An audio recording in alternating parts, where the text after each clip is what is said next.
Yeah, I'd like to start a little bit with the previous speaker said we're kind of like the Netflix.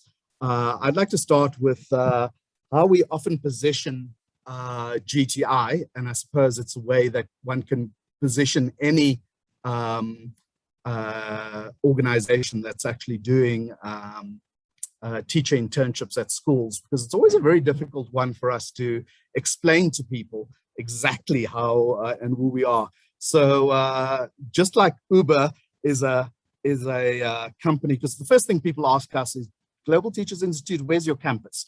And I always show them this slide, which is the slide of two very innovative businesses, Uber, which is one of the largest passenger transport companies that doesn't own a single car, and Airbnb, which is one of the largest holiday accommodation providers without owning a single hotel or guest house. And that's how we often position ourselves as GTI, in that we're a teacher training institute that doesn't own a campus anywhere, but we use the existing school infrastructure and train people exactly where they're going to work one day, our schools.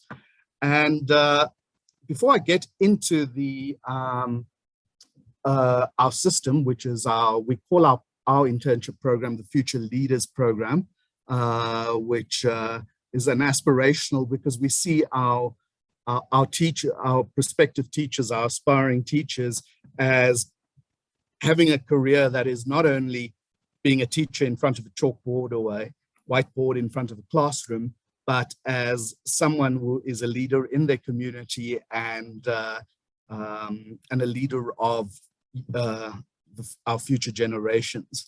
So what we've done is, this is an excerpt from our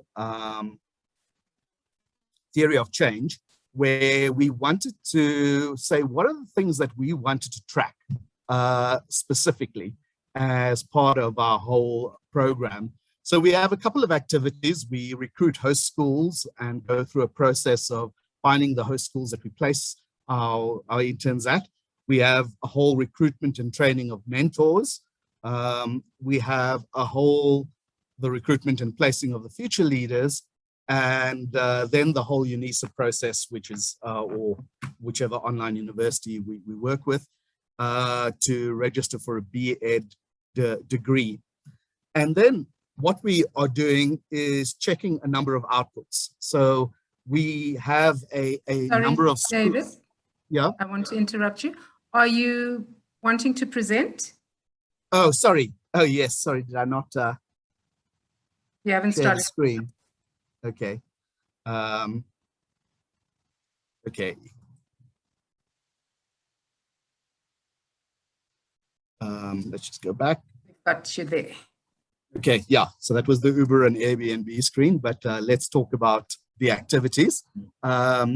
The recruiting of the host schools, recruiting and training mentors, future leaders, and registering for the B.Ed. That's our set of activities.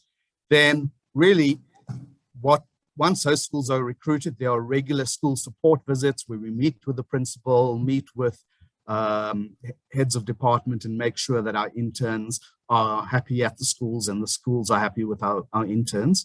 We then have various mentorship training activities that happen during the year, and we measure the outputs of that. Once a week, we have professional development workshops, and we take registers and look at the effect later on in terms of outcomes. And a very important part of our program is regular lesson observations, where both their mentor as well as what we call a regional schools coordinator, someone from our staff, which actually goes and observes lessons and gives feedback on those lessons using a tool that we call our classroom competency tool. And then the other thing, we have to check pass rates and eventually check the various indicators around graduates. So from the outcome side, we also have regular feedback from our mentors, as well as looking at the registers and try and come up with various indicators around how engaged our mentors are.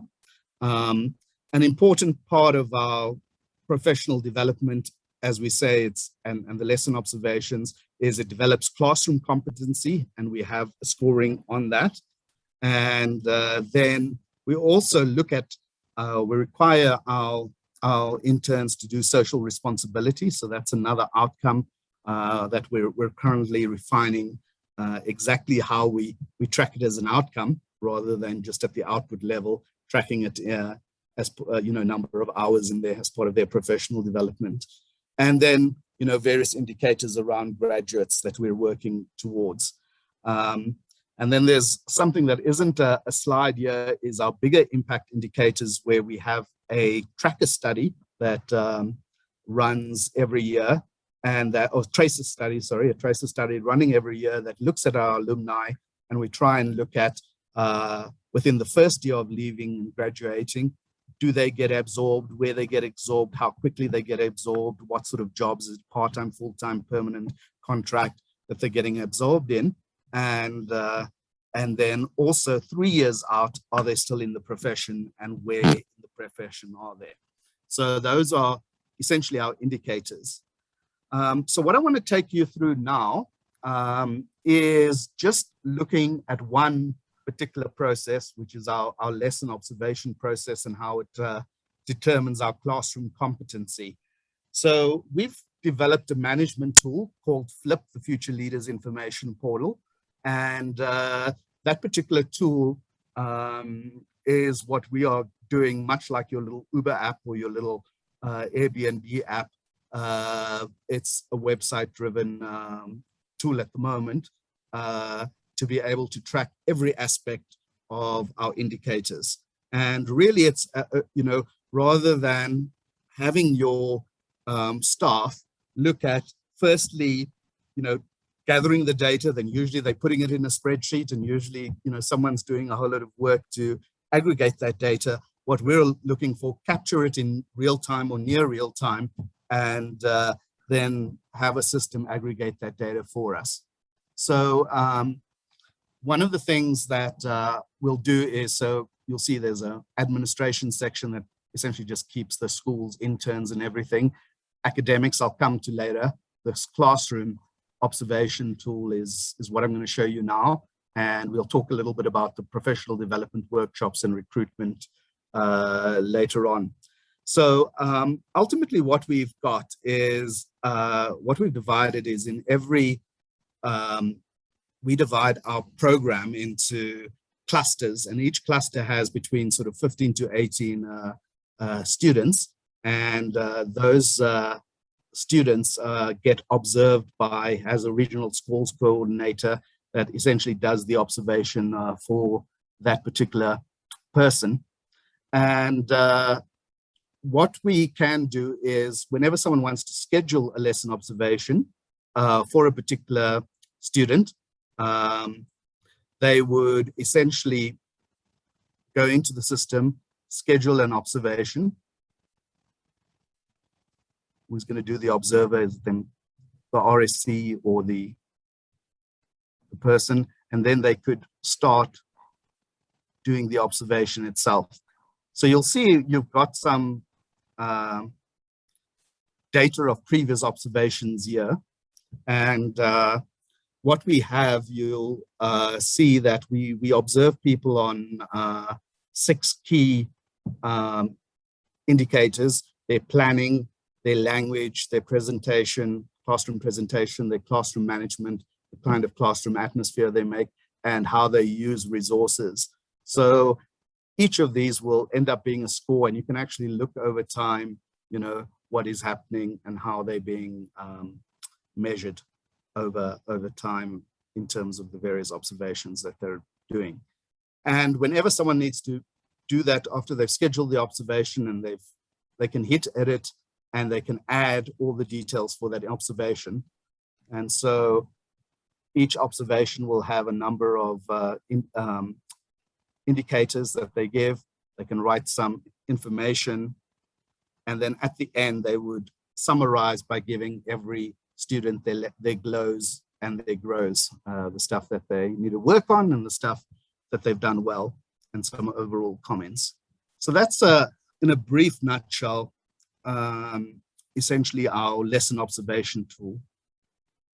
I'm not going to take you through a demo of everything else, but I just wanted to show you some screens of some of the other things that we're capturing.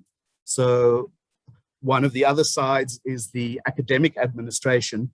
What we found is, if you're working with a UNISA or online, their systems are very much created so that it's for one student at a time, and aggregating the data is essentially what we need to do. So what we've created is a system where people can put their results in. Each particular RSE will put the results in for their students.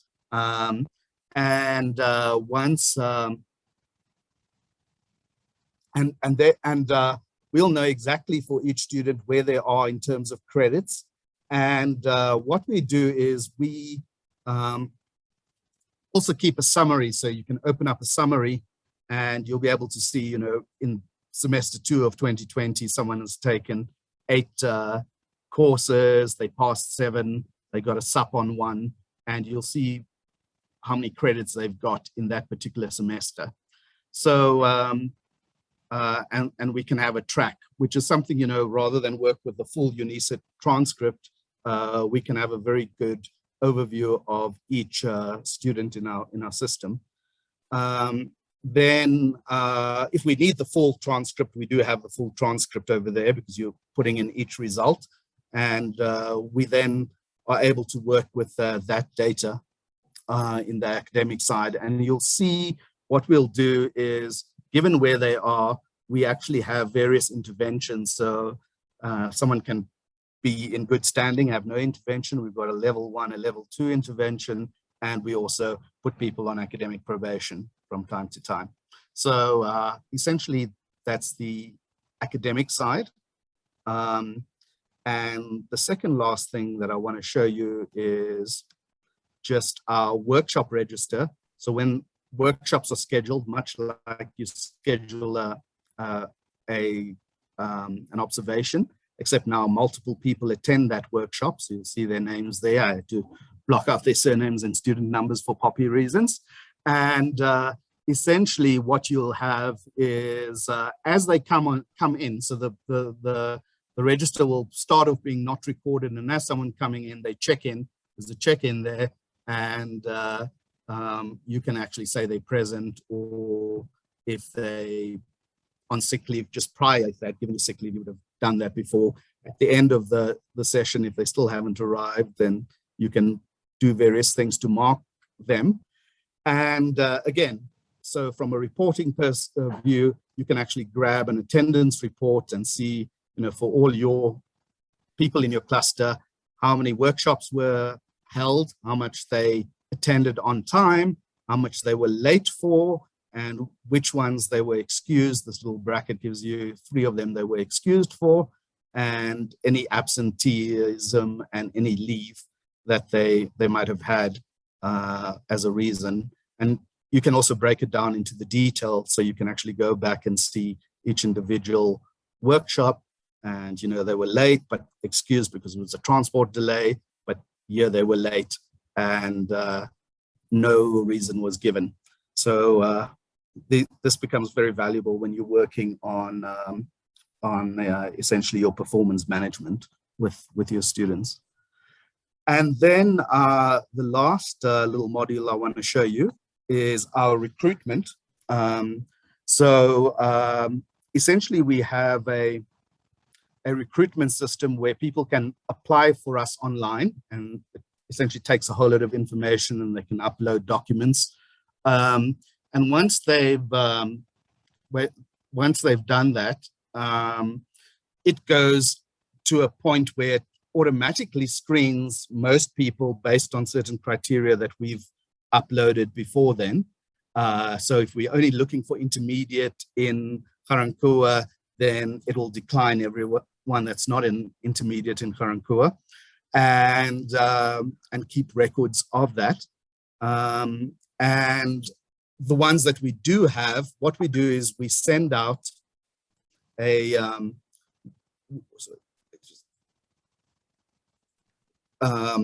we send out an assignment for them where we ask them a couple of questions. So if I click down onto someone, there's, we can see the various information on them. There's a whole load of other information, their address, etc., ID numbers and all of those things that I've blanked out. But we can see what their matric marks were and what their APS score is. We can see the assignment that they have filled in. And we also, once we've screened them, once we look at the assignments, we start narrowing them down and we bring them in for a proficiency test as well as an interview. And we also record the impressions that each interviewer has. And then we pull out a spreadsheet essentially of all our matric results, assignments, proficiency tests, and how people have interviewed. And that helps us essentially choose our final candidates. And we then have a process of doing that. So that's in a nutshell where we currently are with Flip.